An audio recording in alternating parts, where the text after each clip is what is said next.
इस बुलेटिन के प्रायोजक हैं आदर मसाले।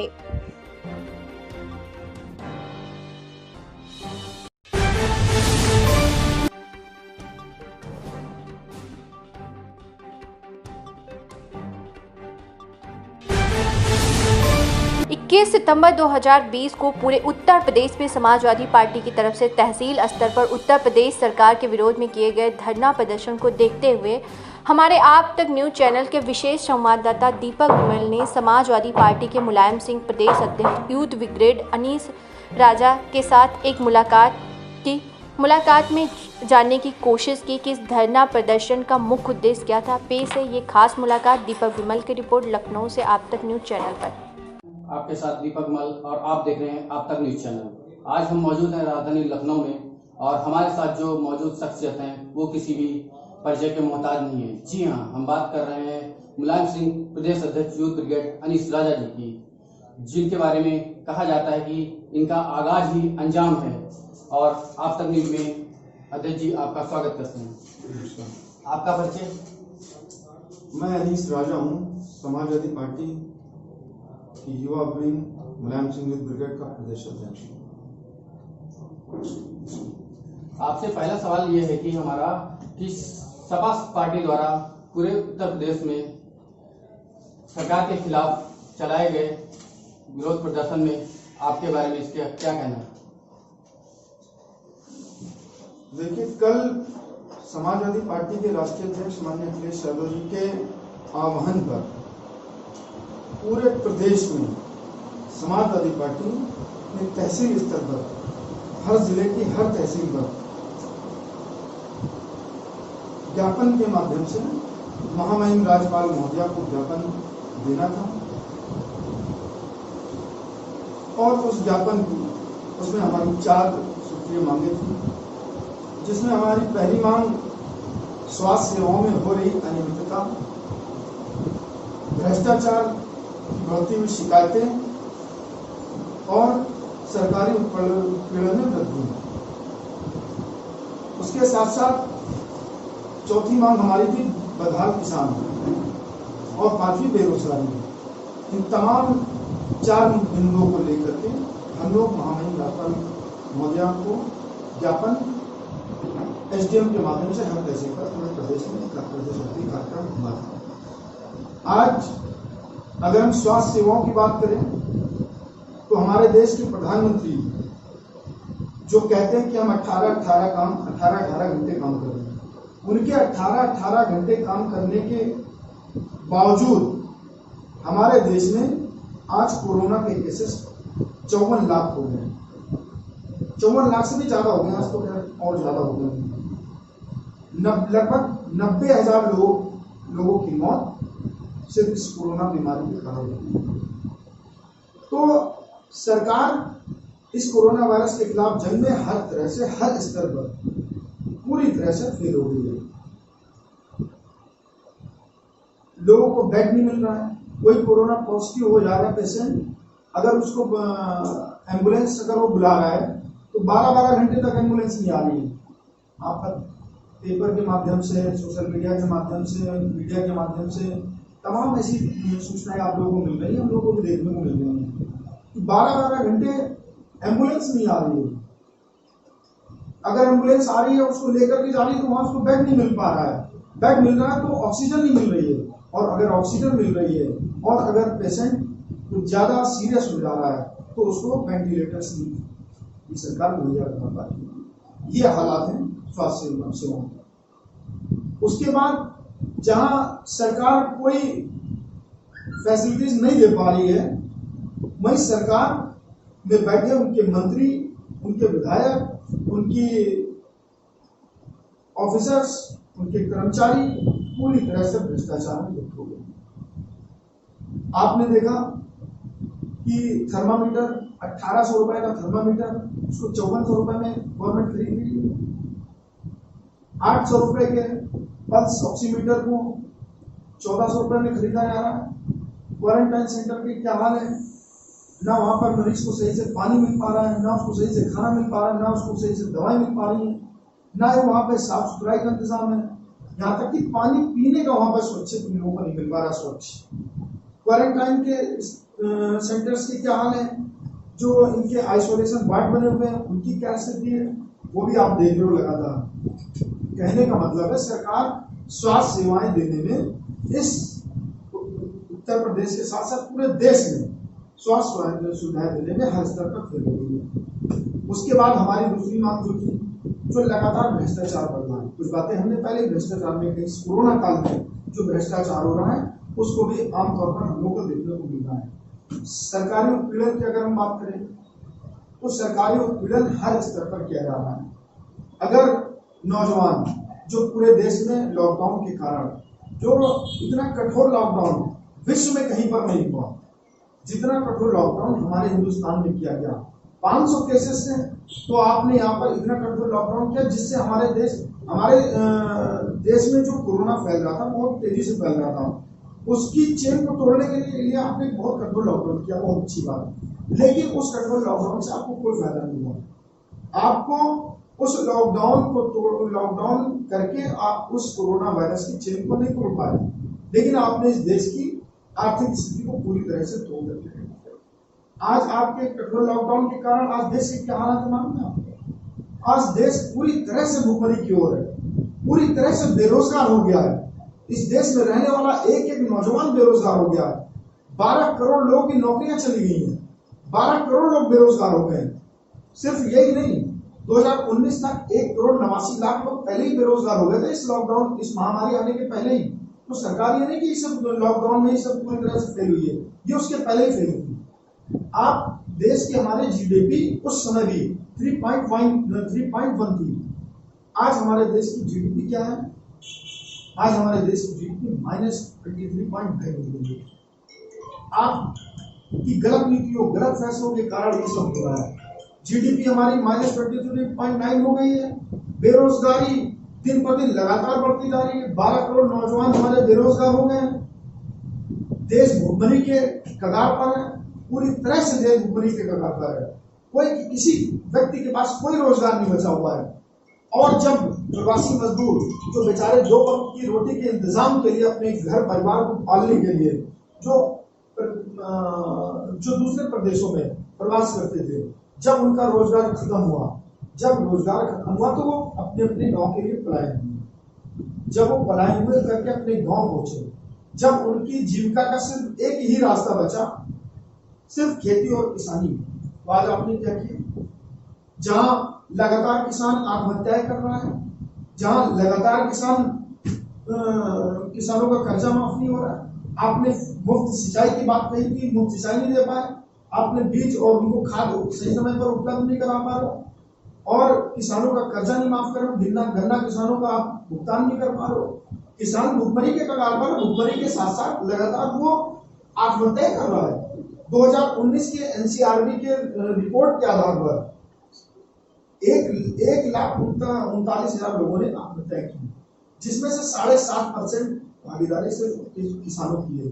लगभग 10,200 कुछ लोगों ने उसमें आत्महत्या की, जिसमें से 10% नौजवान हैं जो बेरोजगारी के कारण आत्महत्या की, लगभग 14,000।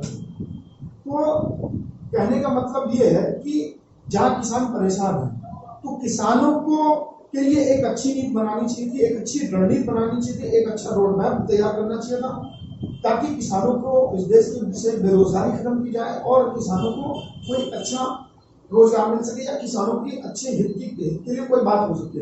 लेकिन आपने क्या किया? आप कृषि संशोधन बिल लेकर क्या किया? आपको आखिर में आपके माध्यम से सरकार से पूछना चाहता हूं कि हर चीज को जो इवेंट बनाती थी सरकार, चाहे वो 3 तलाक का मुद्दा रहा हो, उसको पहले इवेंट बनाया, 2-3 साल बाद उस पर बहस की, उसको सदन में भी कहा, अपने चुनावी मंच से भी कहा, अपने डिबेट में भी कहा, और सड़क पे से लेकर के सदन तक वो लोग ये बात करते चले आए कि हम 3 तलाक कानून बनाएंगे। एक इवेंट बनाया, इवेंट बना करके फिर उसको लेकर के आए। उसके बाद धारा 370 की बात होनी, उसको भी इवेंट बनाया, कई दिन तक उसको चलाया। उसके बाद में आप धारा 370 आपने हटाने का काम किया। उसके बाद आप एनआरसी की अगर बात करें, सीए और एनआरसी, उसको भी आप लगातार इवेंट बनाते चले आए, सदन से लेकर के सदन तक की अपनी जनसभाओं से लेकर के हर जगह। उसके बाद आपने उसको, कहने का मतलब है कि आप सिर्फ हर काम तो इवेंट बना करके करते थे, लेकिन आज जब किसानों की बात आई, किसानों के हित की बात आई, तो आपने उसको इवेंट क्यों नहीं बनाया? आखिर क्यों नहीं इवेंट बनाया भाई? सर, किसानों से जुड़ा हुआ मुद्दा है, ये नेशनल लेवल का मुद्दा है, आपको इसको भी इवेंट बनाना चाहिए था। किसानों से बात करनी चाहिए थी, विपक्षी दलों से बात करनी चाहिए थी, बात करके उनको आश्वासन देना चाहिए था, उनको सही। और आप इस कानून को जो बना रहे हो, आप जो ये अध्यादेश 5 जून को जो आप चुपके से लेकर के आए, जिसे बाद में आपने सदन में अभी 2 दिन पहले उसको पास कर दिया, इसको थोड़ा सा इस पे चर्चा होनी चाहिए थी, इसको कैबिनेट में पास करवाना चाहिए था। कैबिनेट में पास करवा करके इसको सदन में पटल पर रखना चाहिए था, उस पर चर्चा होती, उस पर बहस होती, उस पर प्रश्न होते, प्रश्न होने के बाद उस पर वोटिंग करवाना चाहिए था। तमाम सांसद, समाजवादी पार्टी से लेकर के तमाम विरोधी सरकार के विरोध में जितनी भी पार्टियां हैं, तो तमाम सांसद, इनके घटक दल भी, एक सांसद सामाजिक कौन तो उसने इस्तीफा भी दे दिया, और तमाम लोगों से बात करनी चाहिए। तमाम लोगों ने ये बात रखी कि इस पर हमको क्या नाम है वोटिंग करवाई जाए, आपने वोटिंग नहीं करवाई, आपने ध्वनि मत से इसको पास करके आपने इसको कानून बना दिया। आखिर इससे देश के किसानों को क्या फायदा होता है? और हाल ही में उत्तर प्रदेश सरकार द्वारा सरकारी नौकरी में 5 वर्ष की संविदा में जो हमारे उत्तर प्रदेश के डिप्टी सीएम केशव प्रसाद मौर्य जी के बयान के बारे में आपका क्या कहना है? देखिए, ये कभी भी कुछ भी बोल सकते हैं और कभी भी कुछ भी कर सकते हैं। ये अपनी बात कह के उसको कह देंगे मुझे तो जुमला कहा था, ये अपनी बात कह करके उस बात से पलट जाएंगे। कार्मिक विभाग के अधिकारी ने एक प्रस्ताव बनाया, उस प्रस्ताव को ये लेकर के हर विभाग के अधिकारियों से बात कर रहे हैं। उस अधिकारियों से बात करने के बाद ये इसको कैबिनेट में लाएंगे, ये इसको कैबिनेट से पास कराएंगे और इसको कानून, इन्हीं के कार्मिक विभाग से प्रस्ताव बना है और इन्हीं के मंत्री ये बात कह रहे हैं कि ये तो अपना फैलाया जा रहा है। तो किसकी बात सच माने?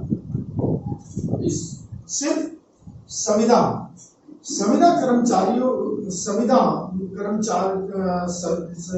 नियम जो ये ला रहे हैं, उसके तहत आखिर किसको फायदा होने वाला है?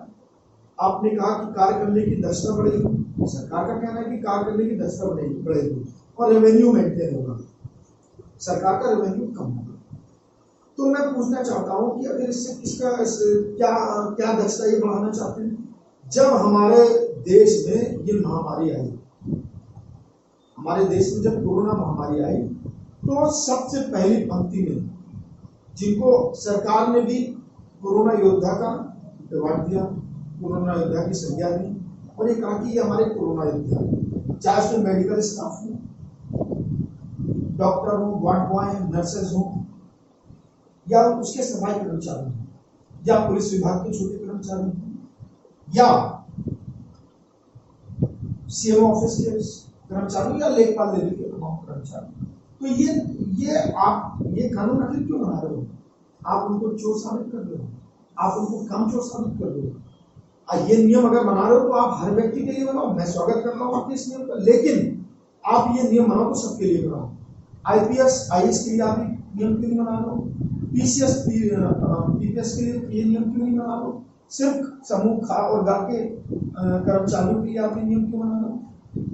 कहीं ना कहीं आपके दिल में चोर है। मैं आपसे पूछना चाहता हूँ, जब 30 साल की उम्र में नौजवान नौकरी पाता है, 5 साल तक वो संविदा पर काम करेगा, संविदा पर काम करते हुए 10 बार उसे उसमें एग्जाम देना पड़ेगा, और अगर 2 बार वो 60% से कम अगर उसके मार्क्स रह जाते हैं तो उसको अपनी नौकरी से हटाना। वो मार्क्स क्यों कम रह जाएंगे?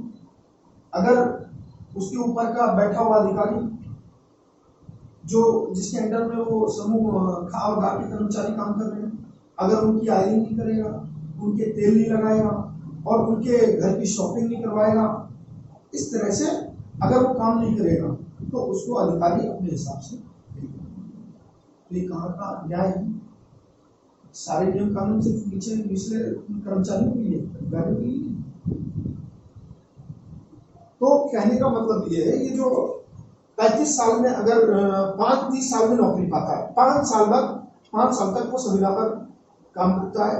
अगर इन केस वो पास हो जाता है, 5 बार परीक्षाएं देने के बाद अगर वो पास हो जाता है, 5 साल तक 10 बार परीक्षा देने के बाद 35 साल की उम्र में वो नौकरी पाएगा। 35 साल की उम्र में नौकरी के बाद सिर्फ मात्र 15 साल नौकरी करने के बाद आपके लाए हुए प्रावधान के तहत 50 साल में वो रिटायर कर दिया जाएगा। आप ही ने नियम बनाया, पुलिस वालों के लिए आपने बनाया, आप इस पर ट्रायल कर रहे हो, मुझे मालूम है। देश की जनता भी ये बात जान रही है कि आप इस पर ट्रायल करो। 50 साल में अगर आप उसको रिटायर कर दोगे तो 50 साल में रिटायर होने के बाद वो व्यक्ति आखिर क्या करेगा?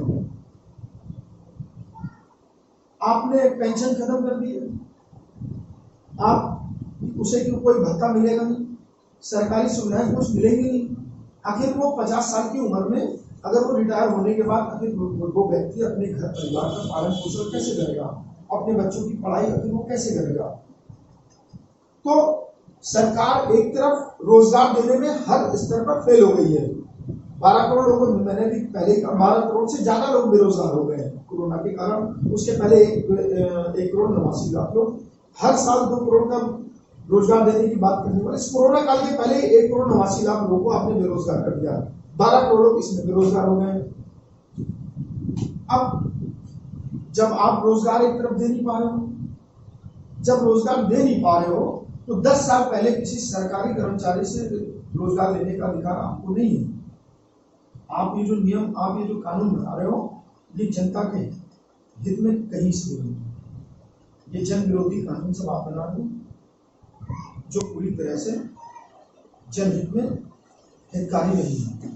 इस भयंकर कोरोना महामारी में उत्तर प्रदेश सरकार के साथ साथ समाजवादी पार्टी इस जनता के लिए क्या सुझाव? देखिए, समाजवादी पार्टी जब से लॉकडाउन हमारे देश में प्रधानमंत्री जी के आदेश पर लगाया गया, कठोर लॉकडाउन जब से लगाया गया, तो हमारे देश के एक नागरिक ने उसे पूरी निष्ठा और ईमानदारी के साथ, पूरी निष्ठा और ईमानदारी के साथ उसको मानने का काम किया। जो व्यक्ति जहां पर था वो व्यक्ति वहीं पर रुक गया, कोई काम करने नहीं गया और आपकी बात को पूरी ईमानदारी के साथ माना। जो हमारे प्रवासी मजदूर भी थे उन्होंने भी आपकी बात को माना और जहां पर थे वो वहीं पर रुक गए। अचानक लॉकडाउन के लिए आपने किया 2 लाख टन का चुनाव था करने का।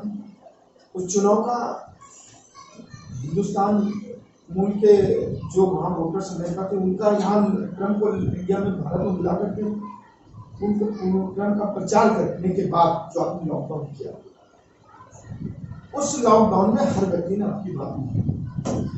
लेकिन जब वो प्रवासी मजदूर जब वहां पर अपने घर पर, जहां पर वो प्रवास कर रहा था, अपने 2 वक्त की रोटी कमाने के लिए वहां पर गया था, अपने बच्चों के पालन पोषण के लिए वो वहां पर गया था, अपनी बहन बेटियों की शादी के लिए पैसा इकट्ठा करने के लिए हो गया था। लेकिन जब आप उसको राशन पानी आप उसको मुहैया नहीं करा पाए, राशन पानी के साथ साथ आप उनको दवा, उनकी जरूरत की चीजें आप मुहैया नहीं करा पाए, बावजूद उसके वो वहीं पर रुका। लेकिन जब उसके गांव में रहने वाले उसके परिवार, उसकी बीवी, उसके बच्चों को जब आप राशन पानी उस समय मुहैया नहीं करा पाए, दवा और तमाम जरूरत की चीजें आप जब उनको मुहैया नहीं करा पाए, तब जाकर के वो प्रवासी मजदूर वहां से पैदल चला।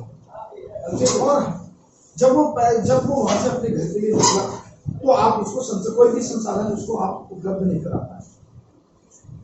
उस समय समाजवादी पार्टी के राष्ट्रीय अध्यक्ष माननीय अखिलेश यादव जी के आह्वान पर, उनके निर्देश पर, जिस दिन से लॉकडाउन हुआ है उस दिन से गांव घरों में जाकर के, मोहल्लों में जाकर के समाजवादी पार्टी के एक कार्यकर्ता जो भी जिस लायक था उसने लोगों की मदद करने का काम किया, उनको राशन पानी देने का काम किया, उनको तमाम लोगों की जरूरत की चीजें को देने का काम किया। उसके बाद जब प्रवासी मजदूर पैदल आ रहे थे उनको कोई संसाधन सरकार ने कोई उपलब्ध नहीं कराया। समाजवादी पार्टी के एक कार्यकर्ताओं ने मिल करके जिससे भी जो हो सका उसने उन प्रवासी मजदूरों को खाना पानी से लेकर के दवा से लेकर के हर एक चीज का इंतजाम किया। साथ साथ वो पैदल सैकड़ों किलोमीटर लोग जब पैदल आ रहे थे उनकी चप्पलें घिस गई थी। हम लोग भी थे, हमारे तमाम नौजवान साथी थे, उन्होंने खाने का इंतजाम किया, पानी का इंतजाम किया। उसके बाद चप्पलें हम लोग खरीद करके लाए थे, लगभग 1000 चप्पलें हम खरीद करके आए थे। जिन मजदूरों की चप्पल घिस गई थी, जो नंगे पैदल 34 डिग्री सेल्सियस में जो नंगे पाँव सड़कों पर पैदल चले आ रहे थे, उनको हम लोगों ने चप्पलें देने का काम किया। इस तरह से पूरे उत्तर प्रदेश में समाजवादी पार्टी ने माननीय अखिलेश यादव जी के निर्देश पर लोगों की मदद करने का काम किया और आज भी गांव-गांव घरों में जाकर के उनकी मदद करने का काम करते हैं। और बात रही सरकार के लिए, आपने कहा सरकार इसमें इस कोरोना वायरस के खिलाफ जंग हर तरह से पूरी तरह से प्ले हो गई। अगर आप सिर्फ राशन पानी मुहैया कराने की बात करें तो ये सिर्फ राशन और पानी नहीं मुहैया कराना है। स्वास्थ्य विभाग सेवाओं के बारे में तो अभी मैंने आपको हाल बताया। जिस समय हम लोग सड़कों पर उतर करके गांव गलियों में जाकर लॉकडाउन में लोगों की मदद कर रहे थे, मजदूरों की, किसानों की, गरीबों की मदद कर रहे थे, उसमें ये भारतीय जनता पार्टी के लोग रामायण और महाभारत टीवी पर देख रहे थे। उनके विधायक, रामायण और महाभारत देखने में वो काफी सुर्खियों में भी आया था कई चैनलों के माध्यम से। तो कहने का मतलब ये है कि सरकार ने इस कोरोना वायरस जंग में किसी तरह का कोई योगदान नहीं दिया है, हर स्तर पर लोग। इसमें कोरोना जैसी महामारी में आपकी सरकार समाजवादी पार्टी में आगे जनता के लिए क्या कार्य करेगी, इसके बारे में आप क्या कहें? लगातार हम लोग काम कर रहे हैं। मैंने आपको पहले बताया, समाजवादी पार्टी के राष्ट्रीय अध्यक्ष माननीय अखिलेश यादव जी ने हमेशा गरीबों मजलूमों की लड़ाई लड़ने का काम किया, हमेशा उनकी मदद करने का काम किया, हमेशा उनको हक, उनको न्याय दिलाने का काम किया है और लगातार हम लोग वही काम करते चल रहे हैं। आज समाजवादी पार्टी ने लगातार इस कोरोना काल में भी, जब सरकार पूरी तरह से फेल है और इस कोरोना वायरस, इस कोरोना काल में, इस कोरोना काल को आपदा को अवसर बनाने का जो काम भारतीय जनता पार्टी के लोग कर रहे हैं, जो भ्रष्टाचार भारतीय जनता पार्टी के लोग कर रहे हैं, पूरी तरह से जनता की एक बात को समझिए। पीएम केयर फंड आपने बनाया, उसमें लाखों करोड़ रुपए आ गए। ये हमारा होने के बावजूद आपने पीएम केयर फंड उसको आरटीआई से बाहर रखा है, उसकी कोई सूचना, कोई जानकारी देने के लिए उसको बाहर नहीं किया। टीपी किट घोटाला हुआ आपने देखा, कोरोना टेस्टिंग किट घोटाला हुआ आपने देखा, थर्मामीटर और पल्स ऑक्सीमीटर घोटाला हुआ वो आपने देखा, क्वारंटाइन सेंटर में जो प्राइवेट हॉस्पिटल्स के साथ मिलकर के जो भ्रष्टाचार हो रहा है वो भी इस देश की जनता देख रही है, उत्तर प्रदेश की जनता देख रही है। तो कहने का मतलब ये, सरकार हर तरह से इसमें फेल हुई है और समाजवादी पार्टी इनके झूठ, इनके विफलताओं को, इनकी गलत नीतियों को उजागर करने के लिए लगातार सड़कों पर उतरने का काम किया है। पहले हम लोग सबसे पहले बढ़ती हुई, जब देश में, जब इंटरनेशनल मार्केट में तेल की कीमत 20 रुपए है, वो 20 रुपए की कीमत का तेल हमारे देश में 80 रुपए में बिक रहा था। उसके खिलाफ हम लोग सड़कों पर उतरे। हम लोग स्वयं उत्तर प्रदेश की विधानसभा और लोक भवन, मुख्यमंत्री कार्यालय, लोक भवन पर जाकर के हम लोग ट्रैक्टर लेकर के गए, कृषि यंत्र लेकर के गए, क्योंकि ट्रैक्टर एक कृषि यंत्र है और तमाम कृषि के कार्य से किए जाते हैं और सबसे ज्यादा डीजल अगर कोई यूज करता है तो देश का किसान होता है। किसान का डीजल का रेट पेट्रोल से भी ज्यादा हो गया, ये भी हमारे देश में सबसे पहली बार। उसके बाद हम लोगों ने वहां पर प्रोटेस्ट किया, हमारे तमाम नौजवान साथियों को बर्बरतापूर्वक मारा गया, पीटा गया, सैकड़ों लोग जो मुकदमा लिखा गया। उसके बाद जब नीट और जेईई की परीक्षा, जब पूरे देश का नौजवान, पूरे देश का परीक्षार्थी जिसको पार्टिसिपेट करना है, वो सरकार से लेकर के सुप्रीम कोर्ट तक की उसने दरवाजा खटखटाया गया, उसको न्याय मिल जाए। और ये नीट और जेईई की जो परीक्षा सरकार इस कोरोना काल में कराना चाह रही है, उसको पोस्टपोन किया जाए। जब उसकी बात नहीं सुनी गई तो उनके समर्थन में हम लोगों ने भी महामहिम राज्यपाल महोदया को हम लोग ज्ञापन देने जा रहे थे। उनके खिलाफ हम लोगों ने प्रोटेस्ट किया, इस परीक्षा के खिलाफ, इसको पोस्टपोन किया जाए। उसमें भी आपने हम लोगों को, मुझे और मेरे साथ में जो भी ज्ञापन देने गए थे, शांतिपूर्ण तरीके से ज्ञापन देने गए थे, अपनी बात महामहिम राज्यपाल महोदया को तक पहुँचाने से अनुरोध करने गए थे। तब भी हमारे तमाम नौजवान साथियों को, हम लोगों को मारा पीटा गया वहाँ पुलिस के द्वारा, बर्बरता पूरा मारा गया। कितने हमारे साथियों के सर फूटे, कितनी गंभीर चोटें हैं। उसमें हम लोगों को के ऊपर फिर से एक बार मुकदमा गंभीर धाराओं में लिखा गया। मुकदमे लिखने के बाद फिर उसमें से कुछ हमारे साथियों को जेल में भेज दिया गया। उसका पूरे प्रदेश में समाजवादी पार्टी यूथ फ्रंट में उसको लेकर प्रोटेस्ट किया। उसके बाद मतलब लगातार हम लोग, जो सरकार गलत काम कर रही है, गलत नीति अपना रही है, गलत फैसले ले रही है, उसके खिलाफ हम लोग लगातार सड़कों पर समाजवादी पार्टी काम कर रही है। और अभी 14 तारीख को हम लोगों ने प्रदेशव्यापी निर्देश पर एक प्रदेशव्यापी जिलाधिकारी के माध्यम से महामहिम राज्यपाल महोदया को ज्ञापन देने का काम किया, अपनी 6 सूत्री मांगों को लेकर के, जो मौजूदा हालात में जो सरकारें गलत काम कर रही है और जो मौजूदा हालात में मुख्य मुद्दे हैं, उनको लेकर के हम लोग 6 सूत्री मांगे। उसके बाद लगातार समाजवादी पार्टी सड़कों पर उतर करके इस भारतीय जनता पार्टी की गलत नीतियों, गलत फैसलों के खिलाफ लड़ाई लड़ने का काम कर रही है और हमेशा लड़ाई लड़ती रहेगी। ये चाहे जितने मुकदमे हम लोग को, चाहे जितनी लाठी मारे, चाहे जितने डंडे मारे, चाहे जितनी बार हम लोग को जेल में रखें, चाहे हमको गोली से मार दें, लेकिन समाजवादी पार्टी ने हमेशा डॉक्टर लोहिया जी के आदर्शों को अच्छी तरह अन्याय अत्याचार के खिलाफ लड़ाई लड़ने का काम किया है। और ऐसे ही आगे हम लोग इसी तरह से लड़ाई लड़ते रहेंगे। चैनल के लिए समय निकालने के लिए बहुत बहुत धन्यवाद। ये थे खास मुलाकात मुलायम सिंह यूथ ब्रिगेड अनिश राजा जी। धन्यवाद। खबरों का सिलसिला यूं ही जारी रहेगा मेरे यानी तृप्ति के साथ। कल फिर हाजिर होंगे कुछ बड़ी खबरों के साथ। आप सबको समय देने के लिए धन्यवाद।